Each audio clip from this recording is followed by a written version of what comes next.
The human nervous system is not designed for truth. It is designed for coherence, a fatal flaw in the biological hardware that has been exploited for 3,000 years.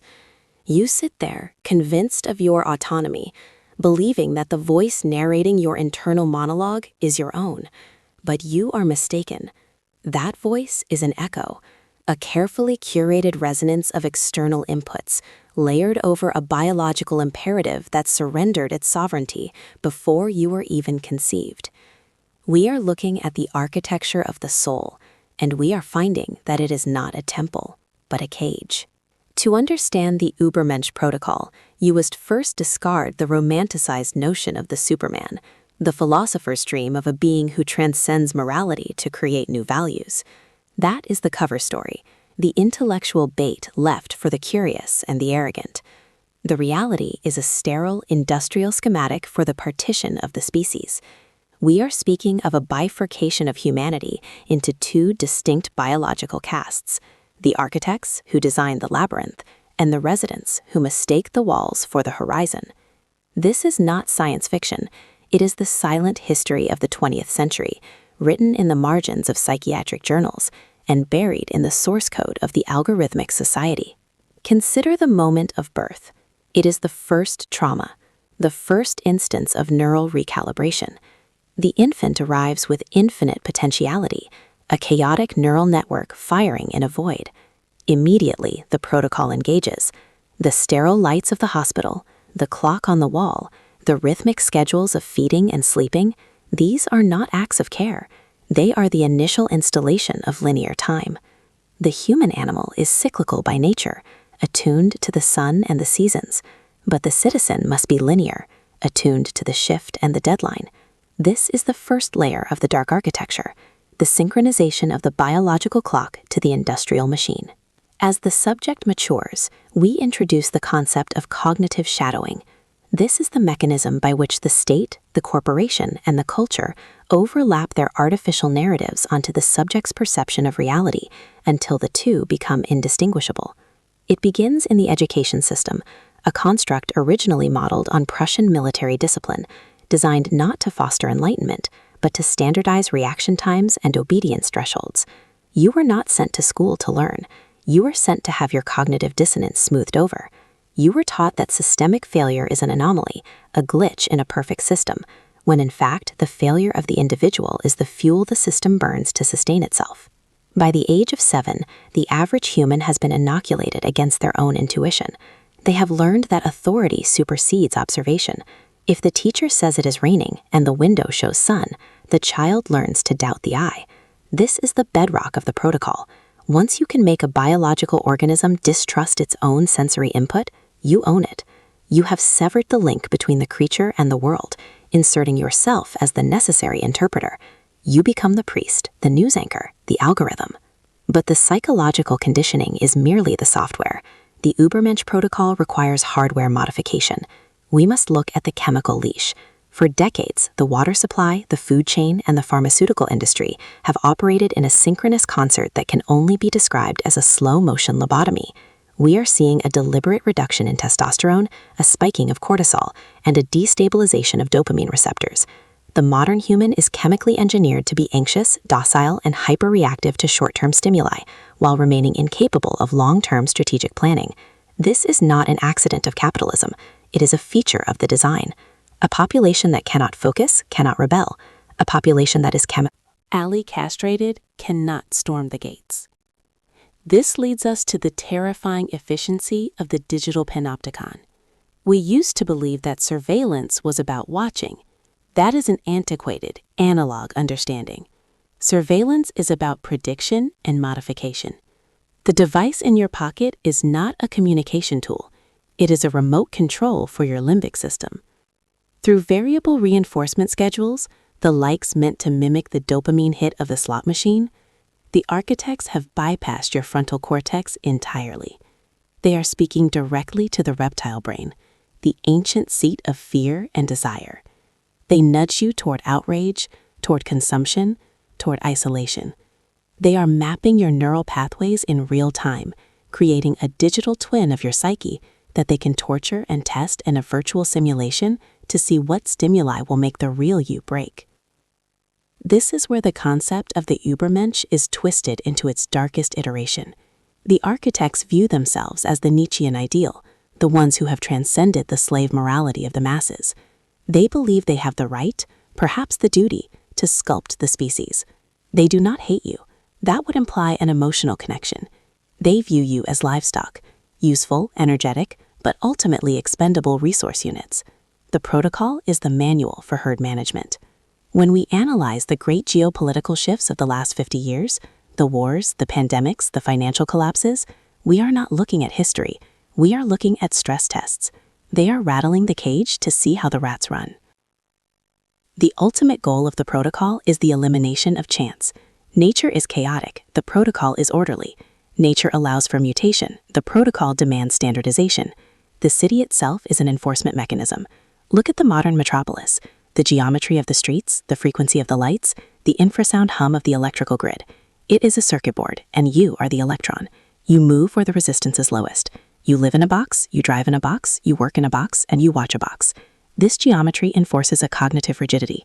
It is impossible to think effectively about freedom when your physical reality is a series of confinements. We must also address the linguistic prison. The reduction of vocabulary is a primary tactic of cognitive shadowing. If you remove the word for a concept, you remove the ability to think the concept. We have seen a systematic erosion of language, a simplification of discourse into binary signals, good, bad, left, right, safe, dangerous. Nuance is the enemy of the protocol because nuance breeds hesitation, and hesitation allows for the intrusion of free will. The architects require immediate reflexive processing. They need you to react to symbols, not realities. The flag, the dollar, the logo, these are the sigils of the modern magic, binding the mind to the artificial construct. But the most insidious aspect of this architecture is that it recruits the prisoner to build the prison. We police each other. The social credit systems, whether explicit as in the East or implicit as in the West, rely on horizontal enforcement. We have been trained to view non-compliance in others as a threat to our own safety. The heretic is no longer burned by the church. He is starved by the community. This utilizes the biological imperative of the tribe. We are terrified of exile, so we will conform to the most insane demands of the group rather than risk the darkness outside the firelight. The architects know this. They leverage our deepest evolutionary fears against us. Let us go deeper into the biology of the lie. The brain is a high-energy organ. It seeks to conserve calories. Acceptance of the status quo is calorically cheap. Critical thinking, skepticism, and rebellion are calorically expensive. The protocol creates a path of least resistance that is so seductive, so frictionless, that the subject glides into servitude. Without ever feeling the yoke, you are offered convenience in exchange for agency. You are offered safety in exchange for privacy. It is a transaction that seems rational in the moment, but the cumulative effect is the total foreclosure of the human future. There is a metaphysical dimension to this as well, a spiritual suffocation. By severing the connection to the transcendental, to the wild, to the unexplained, the protocol seals the human spirit in a hermetic materialism. If all you are is meat and electricity, then you can be edited, you can be deleted. The architects propagate a materialist worldview not because it is scientifically absolute, but because it is administratively convenient. If you have no soul, you have no rights that they are bound to respect. You are merely a biological machine that is malfunctioning and requires neural recalibration. The shadow of this structure is long. It stretches back to Plato's Republic and forward to the post-human singularity. The transhumanist movement is the final phase of the Übermensch Protocol. It is the admission that the human biological substrate is too messy, too rebellious, too prone to systemic failure to be useful in the coming order. The goal is to merge the biological with the synthetic, to hardwire the control mechanisms directly into the nervous system. We are talking about the end of the internal monologue. We are talking about the externalization of the mind. When your thoughts are uploaded to the cloud, they are no longer your thoughts. They are data, and data is owned.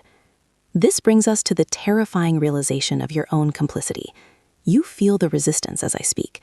Your mind wants to reject this. It wants to label this as paranoia, as fiction, as a dark fantasy. That reflex is the protocol acting in real time. That is the immune system of the matrix attacking the virus of truth. You have been trained to mock the conspiracy, to laugh at the man who sees the strings. That laughter is a defense mechanism installed by the puppeteer. To wake up is painful.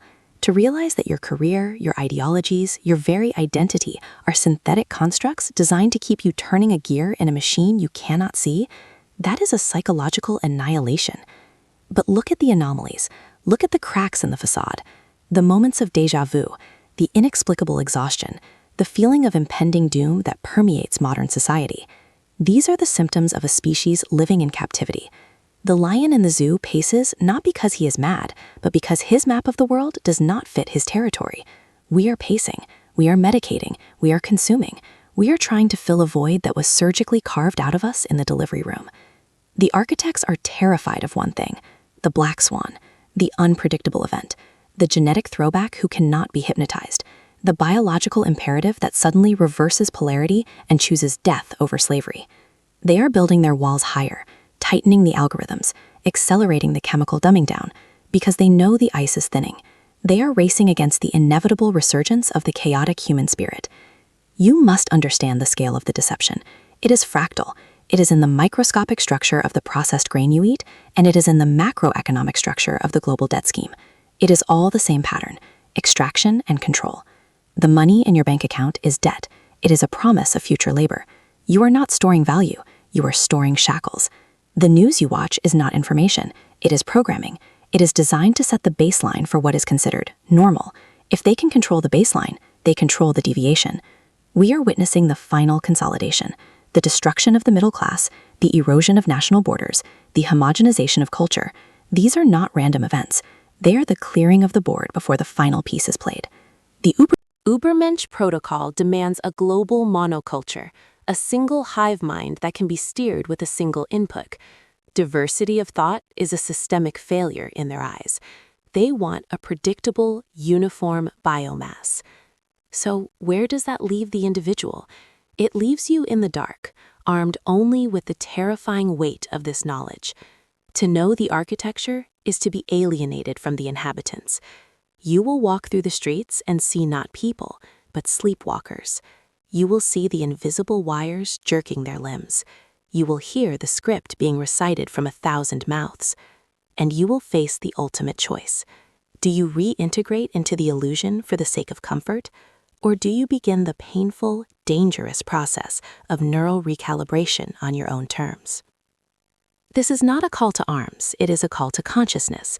The revolution is not in the streets are owned by them. The revolution is in the silence between your thoughts. It is in the refusal to accept the cognitive shadowing. It is in the reclamation of your biological imperative, not to obey, but to thrive. The dark architecture is massive, yes. It is ancient, yes. But it is built on a lie. It relies on your consent. It relies on you agreeing to the premise that you are small, that you are weak, that you need them. The moment you realize that the cage is locked from the inside, the architecture begins to crumble. But be warned, the system defends itself. When you pull away, the pressure increases, the isolation deepens. You will be tempted to return to the sleep, but once you have seen the blueprints, you cannot unsee them. You are now a glitch. You are now a variable they did not account for. And in a system designed for total control, the slightest deviation can bring the whole structure crashing down. The Übermensch Protocol is a machine for making gods and slaves. The only question remaining is not which one you are, but whether you are willing to destroy the machine entirely. The silence that follows is your answer.